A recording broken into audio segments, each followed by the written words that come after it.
Hi, if you need to beat a timer for a game, I will explain how the computer works. First of all, it's very important to make sure these two cables are plugged in. This is something the Zaalwacht will do, but just so everything runs smoothly, make sure these are plugged in. Then you have the A right here. We'll start in the middle and then we'll work to the sides. In the middle, you have the A right here. If it's on the A, it says aanvang down here.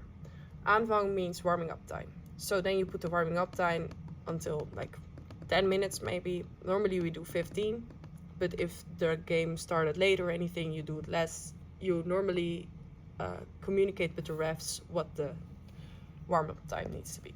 Then you press start right here, and then the time starts running. This is fairly easy.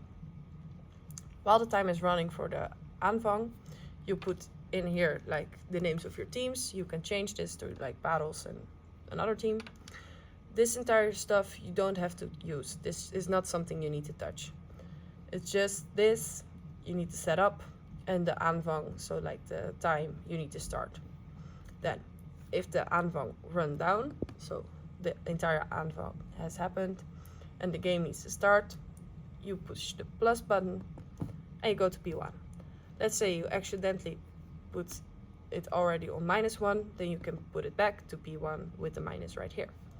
Well, this is the start of the game. So this is the first 10 minutes. The -1 is the break between period 1 and period 2.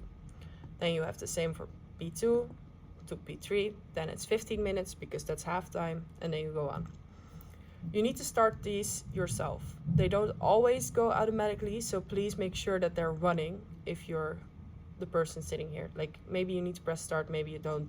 Kind of depends on how the computer is feeling that day. Then you have the points.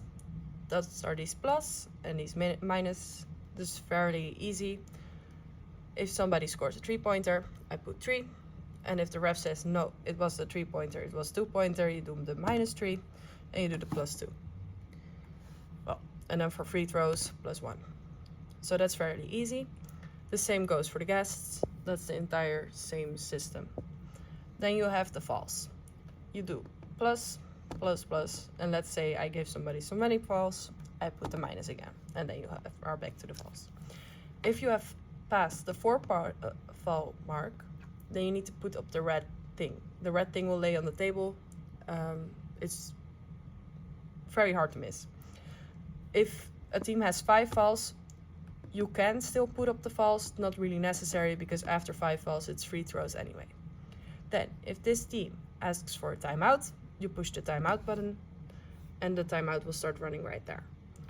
After the timeout's over, there will be this sound.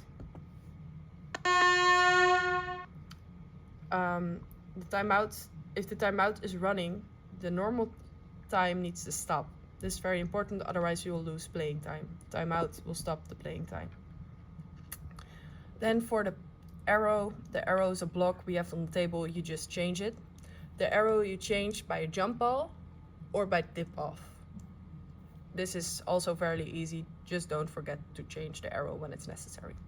And especially during halftime, don't forget to change the arrow because the teams change from their side of the field. This is the most important stuff you need for the timer position. Well, then if you need to have a change, so somebody wants to swap in, somebody wants to swap out, you need to get the attention of the ref. You didn't have the right communication with the ref, you push this button. These are all saying other things, but they make almost exactly the same sound.